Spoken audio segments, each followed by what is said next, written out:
Eliza লিখেছেন Diana Imroz lucky. পর্ব সংখ্যা ১। ১৯৯৭ সাল। ভরাক্রান্ত সকাল, সূর্যের কড়া ঝিলিক, ব্যস্ত শহর, কাকের আনাগোনা। সকাল সকাল উঠেই জয়ার রান্নাঘরে আসতে হয়। বাড়িতে কাজের মহিলা থাকলেও তাদের হাতে রান্না জাহাঙ্গীর সাহেব খেতে পারেন না। জাহাঙ্গীর চৌধুরী যে বরাবরই রাগী একজন মানুষ, খুব সহজে সবার সাথে মিশে না। হাজার রাগ ক্রোধ একজনের কাছে হার মেনে, তা হচ্ছে তার ছেলে। সকাল ৮টা নাগাদ জয়া রান্নাঘর থেকে জাহাঙ্গীরকে উদ্দেশ্য করে বললেন, সকাল সকাল উঠলে কি পেপার নিয়ে আপনাকে বসতে হয়? বয়স হয়েছে, বাইরে একটু হাঁটতে গেলে কি হাঁটতে পারেন না? বসে থাকলে দেখবেন ডায়াবেটিসটা বেড়ে যাবে। জাহাঙ্গীর শান্ত স্বরে বলল, জয়া থামো তো, গুরুত্বপূর্ণ একটা নিউজ পড়ছিলাম। তুমি কি খবর পড়ো? জানো চারদিকে কি হচ্ছে? দেশের খবর তো রাখতে হয়, ভালো মন্দ জানতে হয়। জয়া বলল, কি এমন হচ্ছে শুনি? জাহাঙ্গীর আহত কণ্ঠে বলল, ২৭ বছরের যুবক ছেলেরা নিখোঁজ হচ্ছে। নিখোঁজ হওয়ার কিছুদিন পরে ওদের লাশ নদীতে খালে বিলে খেতে পাওয়া যাচ্ছে। ব্যাপারটা সাধারণ নয়। জয়া নাস্তা তৈরি করা ছেড়ে দৌড়ে জাহাঙ্গীরের কাছে আসে। জয়া আতঙ্ক স্বরে বলল, কি বলো এসব, দেখাও দেখি। জাহাঙ্গীর ব্যাপারটা জয়াকে দিয়ে বলল, এই দেখো। জয়ার চোখগুলো ছানাবাড়া হয়ে যায়। ভ্রু কুঁচকে বলে, পেপারটা ভালো করে পরখ করে বলল, সত্যিই তো, আমার তো ভীষণ ভয় লাগছে। আমাদের খোকা, বলে মুখে হাত দেয়। চোখে মুখে জয়ার আতঙ্কর ছাপ ফুটে ওঠে। জাহাঙ্গীর বিষয়টা উপেক্ষা করে বলল, আহা, তুমি আমাদের খোকাকে কেন টানছো? ও হচ্ছে বীর সাহসী ছেলে, একজন এসআই, ওকে কে কি করবে? বরং ওর থেকে সবাই দূরে থাকে। জয়া বলল, তুমি কি খবরটা সম্পূর্ণ পড়েছ? এই দেখো, ২৭ বছরের ছেলেরা নিখোঁজ হওয়ার পর শুধু ওদের খুন করা হয় না, ওদের শরীর থেকে হার্ট বের করে নেওয়া হয়। এটা কোনো হার্ট পাচারকারী নয় তো? জাহাঙ্গীর বিষয়টাকে এড়িয়ে গিয়ে বলল, সে যাই হোক, খেতে দাও, এসব নিয়ে আমাদের মাথা ঘামানোর দরকার নেই।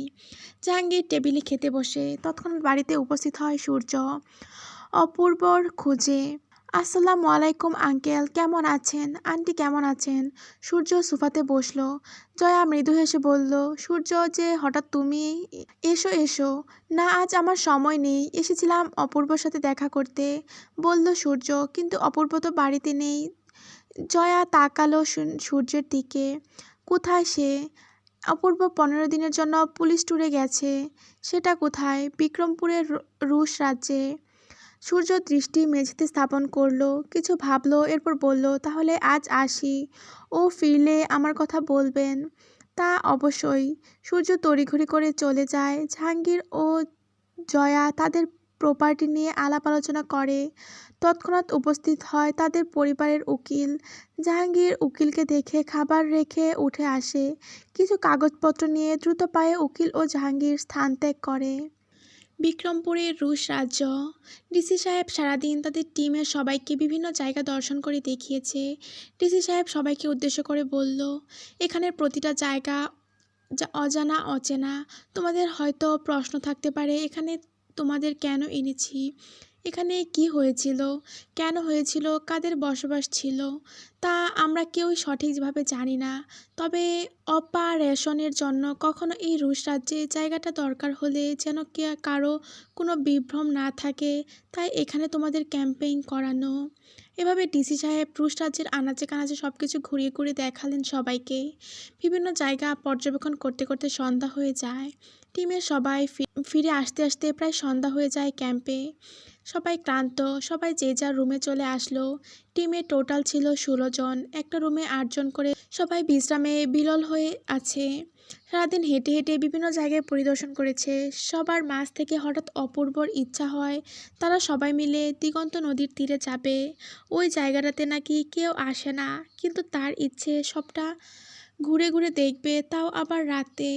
অপূর্ব সবসময় সাহসী ছেলে, কারো কথা শোনার মতো সে নয়, একজন সৎসাহসী পুলিশ অফিসার। অপূর্ব বলল, আমরা সবাই কিছুক্ষণ পর দিগন্ত নদীর তীরে যাচ্ছি। রাতে একবার জায়গাটা পরিদর্শন করব। সাদিক কাপা কণ্ঠে বলল, তোরা যা, আমি যাব না। কি ভয়ানক জায়গাটা। সাদিকের কথা শুনে অপূর্ব সহ রায়হান, হিমেল, মৃদুল, পলাশ খিলখিল করে হেসে উঠল। অপূর্ব মৃদু হেসে বলল, একজন পুলিশ অফিসার হয়ে ভয় পাচ্ছিস? আমি কারো কোনো কথা শুনবো না। আমি ঠিক 6:30-এ বেরোবো। সবাই অপূর্বের কথা শুনতে বাধ্য, কারণ তাদের প্রাণপ্রিয় বন্ধু সে। 6:30 অপূর্বের পরিকল্পনা মতো সবাই বেরিয়ে পড়ল। চাঁদনি রাত জ্যোৎস্নার আলোতে চারদিক দিনের মতো আলোকিত হয়ে আছে। চারদিক নিস্তব্ধ, শুনশান। ঝিঝি পোকার ডাক, বাদুড়ের আলাপ আলোচনার ভয়ানক রূপ ধারণ করেছে। নদীতে কিছু কিছু মাঝি জাল ফেলেছে। সবাই হাঁটতে হাঁটতে অনেক দূরে অবধি চলে গেছে। সেখানে অবস্থিত অনেক বড় বড় জঙ্গল, চারপাশে ঝোপঝাড়। দেখে মনে হয় অ্যামাজন জঙ্গল। সাদিক ভয়ার্ত কণ্ঠে বলল, হে অপূর্ব, চল ফিরে যাই। আমার কেমন জানি ভয় ভয় করছে।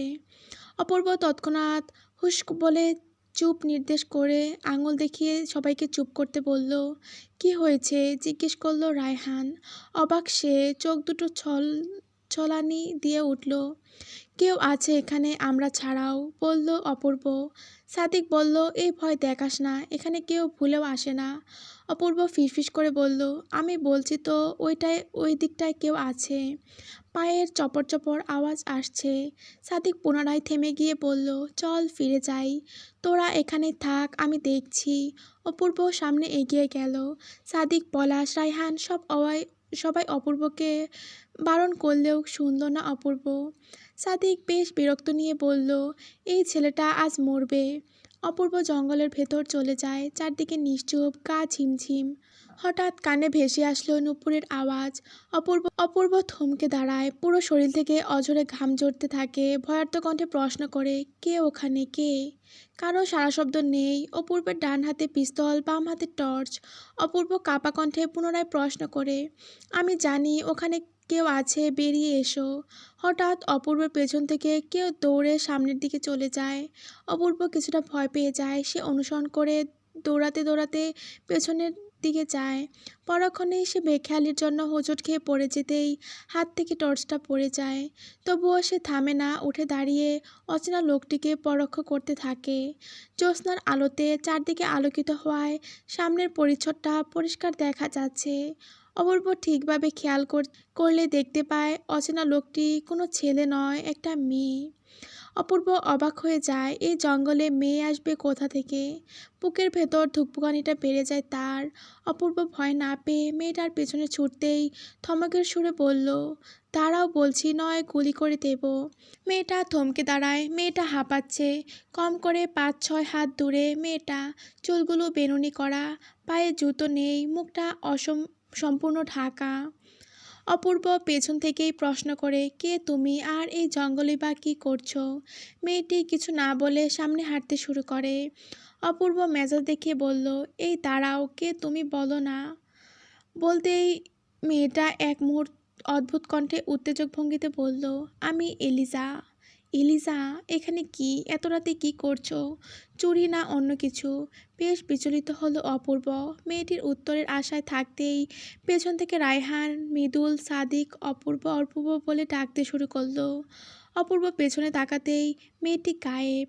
সামনে তাকিয়ে দেখলো মেয়েটি নেই।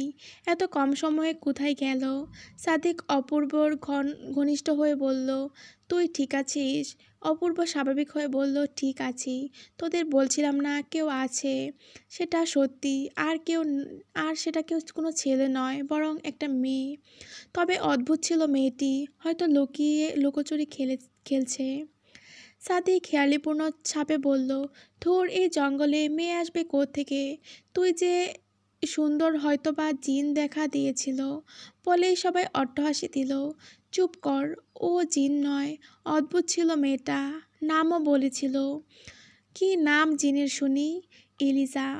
রায়হান তখন বলল, জঙ্গলটা সুবিধার নয়, এখান থেকে চল। সাদিক তৎক্ষণাৎ কিছু ভেবে বলল, মেয়েটার বয়স কেমন হবে?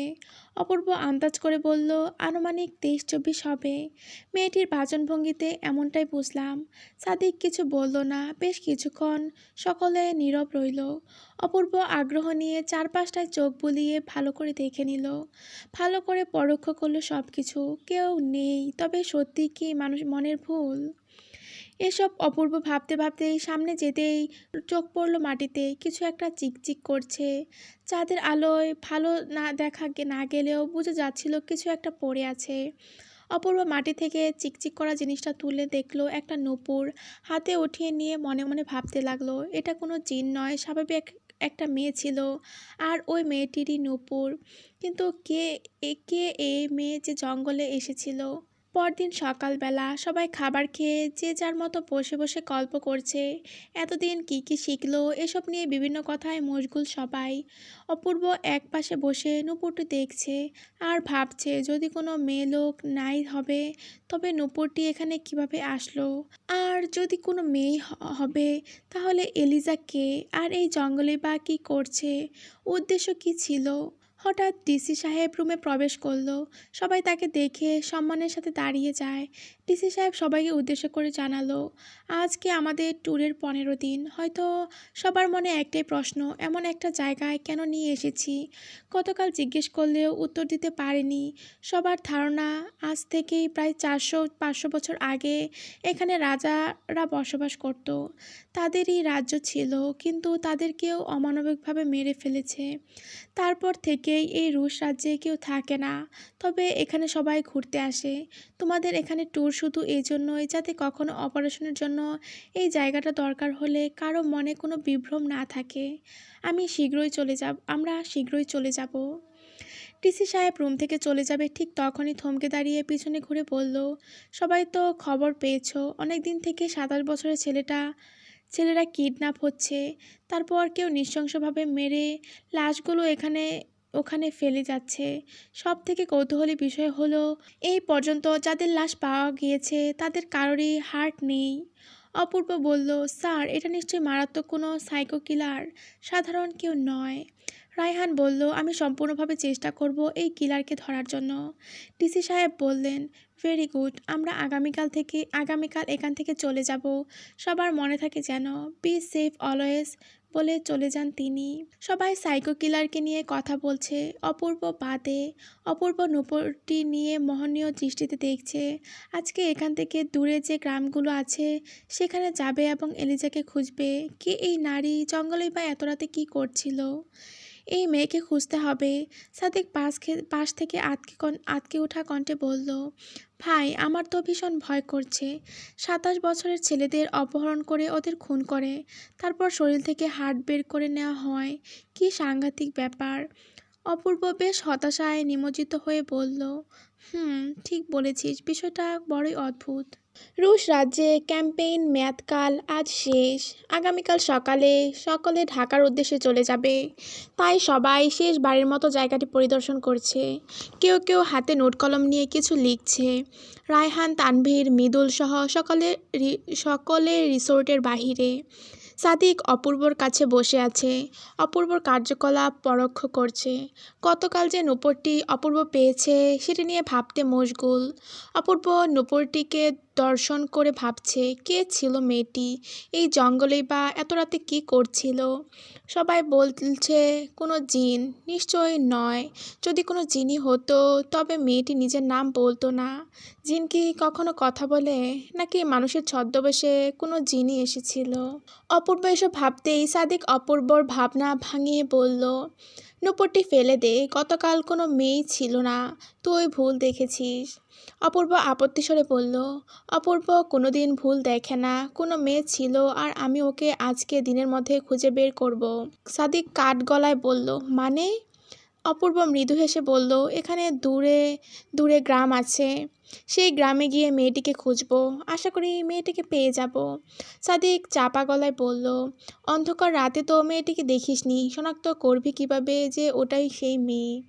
অপূর্ব সাদিকের সামনে নূপুরটি ঝুলিয়ে বলল, এটা থেকে যার এই নূপুরটি নিশ্চয়ই তার এক পা খালি থাকবে আর অপর পায়ে এই নূপুরটি থাকবে।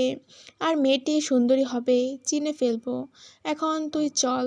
সাদিক বলল, এই কাঠফাটা রোদের মধ্যে আমি কোথাও যাচ্ছি না, তাছাড়া জায়গাটা একদম ঠিক না, যদি আমার কিছু হয়। অপূর্ব আওয়াজ করে হাসলো, বলল, এত ভীতু আমার বন্ধু? তোকে পুলিশের চাকরিটা কে দিয়েছে রে? সাদিক চোখ সরিয়ে মাথা চুলকালো। অপূর্ব মৃদু হেসে বলল, সবাই টাকার জোর, সবই টাকার জোর, তাই না? সাদিক হেসে ফেলল। তোর জন্যই তো চাকরিটা নিয়েছিলাম, আর তুই কথা শোনাচ্ছিস? অপূর্ব বলল, ঝগড়া না করে চল। অপূর্ব আর সাদিক গ্রামে খোঁজার উদ্দেশ্যে বেরিয়ে পড়ল। রুশ রাজ্য থেকে দক্ষিণে কয়েক কিলোমিটার হেঁটে যায়। গাছপালা ব্যতীত জনমানব দেখা মিলল না। শুধু হেঁটেই যাচ্ছে, হেঁটেই যাচ্ছে। সাদিক ক্লান্ত শরীরে বলল, ভাই আমি আর পারছি না, প্রচণ্ড গরম লাগছে। অপূর্ব বলল, আমার জন্য এতটুকু কষ্ট করতে পারবি না? তৎক্ষণাৎ অপূর্ব সামনের দিকে দেখলো একজন মৌলবি আসছে। অপূর্ব মনস্থির করলো এনাকে জিজ্ঞেস করবে এখানে কোথাও গ্রাম আছে কি না। মৌলবীর কাছে আসতেই অপূর্ব লম্বা গলায় সালাম দিল। মৌলবী থমকে দাঁড়ালো, সালামের জবাব দিয়ে বলল, তোমরা কারা? অপূর্ব বলল, আমরা শহর থেকে ক্যাম্পিং করতে এসেছি। এখানের গ্রামগুলো পরিদর্শন করতে বলা হয়েছে, কিন্তু এখানে তো গ্রামই দেখতে পারছি না। মৌলবী বলল, উত্তর দিকে তিলকনগর নামে কিছু গ্রাম পাবে। অপূর্ব মৌলবীকে ধন্যবাদ দিয়ে তিলকনগরের উদ্দেশ্যে চলে যায়। বেশ কিছুক্ষণের মধ্যেই পৌঁছে যায় তিলকনগর। অপূর্ব দেখল প্রথমে কিছু কাঠের ঘর দেখা যাচ্ছে, কাঠের হলেও আকর্ষণীয়। বাড়ির পরিচ্ছেদ পরিপাটি। অপূর্ব বলল, চল এই বাড়িতেই প্রথমে দেখা যাক। সাদিক বলল, কিন্তু আমরা কি বলবো, কিসের জন্য এসেছি? অপূর্ব বলল, চল আমাকে অনুসরণ কর, আমাকে দেখে কিছু শিখ। কিভাবে অচেনা মানুষের সঙ্গে পরিচিত হতে হয় তোকে এখনই শিখিয়ে দিচ্ছি। সাদিক মুখ কুচকে ফেলল। সর্বপ্রথম পড়ল ছোট একটি ঘর। অপূর্ব চড়া গলায় কেউ আছেন বলে ডাকলো। একজন বৃদ্ধা লোক বেরিয়ে আসলো, বলল, তোমরা কারা? অপূর্ব মৃদু হেসে বলল, চাচা আমরা শহর থেকে রুশ রাজ্যে এসেছি ক্যাম্পেইনের জন্য। আশেপাশে গ্রামগুলো ঘুরে ঘুরে পরিদর্শন করছিলাম। যা গরম পড়েছে, পানির পিপাসা পেয়ে গেছে। লোকটি বলল, তোমরা দাঁড়াও, আমি পানি আনছি। সাদিক বলল, তুই পানি খাবি? অপূর্ব বলল, আমি খাবো কখন বললাম, তুই খাবি। কিন্তু আমার তো পিপাসা লাগেনি। তো কি হয়েছে, তুই খাবি। সাদিক কিছু বলার আগেই লোকটি পানি নিয়ে আসে। অপূর্ব সাদিককে ইশারা করলো। সাদিক ইতস্তত বোধ করে পানিটা খেয়ে নিল। ততক্ষণে অপূর্ব আশেপাশে পরখ করলো, কোথাও কেউ নেই যাকে দেখে গতকাল মেয়েটির মতো মনে হবে। প্রথম ঘরটি ত্যাগ করলো। কিছু দূর আরেকটা ঘর। অপূর্ব একইভাবে সেই ঘর থেকেও পানি নিল। সাদিক বাধ্য হয়ে খেলো, সেখানেও তেমন কাউকে দেখতে পেল না। তৃতীয় আরেকটি ঘর। অপূর্ব সেই ঘরে গিয়েও একইভাবে ডাকলো। সাদিক ক্লান্তি ভঙ্গিতে বলল, ভাই আমি আর পানি খেতে পারবো না। বলির পাঠা পেয়েছিস নাকি? অপূর্ব বলল, পানি খেতে বলছি, বিষ নয়। মনে কর আমার বিয়ের পানি পানি। সাদিক বলল, বিয়েতে কেউ পানি খায়? আমি খাওয়াই। সাদিক ক্লান্ত চোখে অপূর্বকে পরখ করলো। তৃতীয় ঘরটি থেকে কেউ পানি দিলে সাদিক বাধ্য হয়ে খেয়ে নিল। সাদিক বলল, এখন তো প্রচণ্ড চাপ পেয়েছে, আর আমি খেতে পারবো না, আমি চলে যাচ্ছি। সাদিক চলে যেতেই অপূর্ব পেছন থেকে থাবা মেরে ধরল, বলল, আর একটা ঘর আছে, ওই ঘরটায় যে তারপর চলে যাব। শেষের ঘরটিতে গিয়ে অপূর্ব অচেনা ভঙ্গিতে ডাকলো। কেউ বেরিয়ে আসলো না। দ্বিতীয়বার ডাকার পর একজন মহিলা বেরিয়ে আসলো। জিজ্ঞেস করলো, তোমরা কারা, ডাকছো কেন?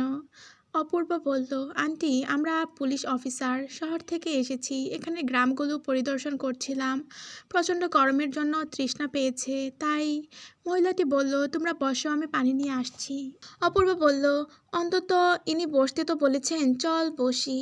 সাদিক বলল, তুই কি বেহায়া ভাই, ঘরের সামনের দিকে চৌকি পাতা। অপূর্ব সাদিক বসলো। সাদিক কিছুটা শান্তি অনুভব করলো। অপূর্বের দৃষ্টি অস্থির, এদিক ওদিক বারবার পরখ করলো। সেরকম কোনো মেয়েকে দেখতে পেল না।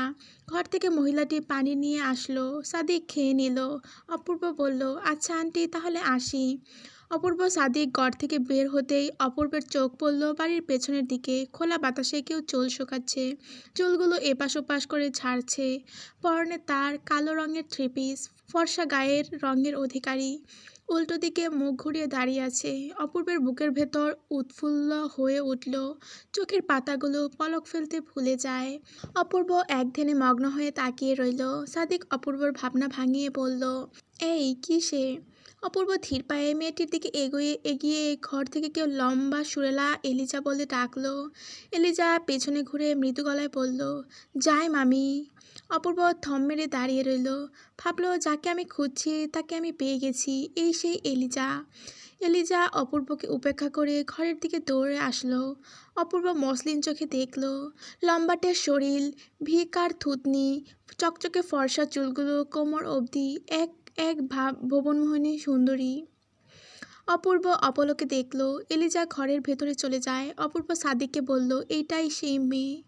সাদিক বলল, চিনলি কিভাবে? অপূর্ব বলল, ওর পায়ের একটার উপর নেই, তাছাড়া এখনই তো এলিজা বলে ডাকলো। সাদিক বলল, এখন কি করবি? অপূর্ব বলল, চল চৌকিতে আবার বসি। অপূর্ব কিভাবে এলিজার সাথে কথা বলবে সেই চিন্তায় মশগুল হয়। অপূর্ব সাদিককে কিছু বলার আগেই দুজন লোক একটা মেয়েকে পাজাকোলা করে ঘরে নিয়ে আসলো। ততক্ষণে ঘরের মধ্যে থেকে কান্নার ধ্বনি ভেসে আসলো। লোকটির কোলের মেয়েটির বয়স 13 থেকে 14। অপূর্ব শ্রবণশক্তি কড়া করল। ঘরের ভেতর থেকে হু হু করে কান্নার আওয়াজ ভেসে আসলো। এলিজা ভেজা কণ্ঠে বলল, এই পাখির চোখ খোল, কি হয়েছে তোর, সারাতে। পাশ থেকে এলিজার মামি বলল, টাকার অভাবে মেয়েটার চিকিৎসা করা হলো না, আজ এই অসহায়ত্বের জন্য পাখির চিকিৎসা করা হলো না। অপূর্ব বুঝতে পেরেছে বাচ্চা মেয়েটি অসুস্থ। তৎক্ষণাৎ ঘর থেকে দুজন লোক বেরিয়ে আসলো। একজন পকেট থেকে টাকা বের করে অপরজনকে দিয়ে বলল, আপনার ভ্যান ভাড়া। ভ্যানওয়ালা বলল, রমজান ভাই, তোমার ভাগ্নির অবস্থা তো বেশি ভালো নয়, ভালো চিকিৎসা করাও, শহরে নিয়ে চিকিৎসা করালে তাড়াতাড়ি সুস্থ হইয়া যাইব। রমজান বলল, শহরে নিয়ে চিকিৎসা করানোর মতো আমাদের সামর্থ্য নেই, দেখি সৃষ্টিকর্তা কি করেন, তার উপর ছেড়ে দিলাম। ফ্যানওয়ালা চলে যান।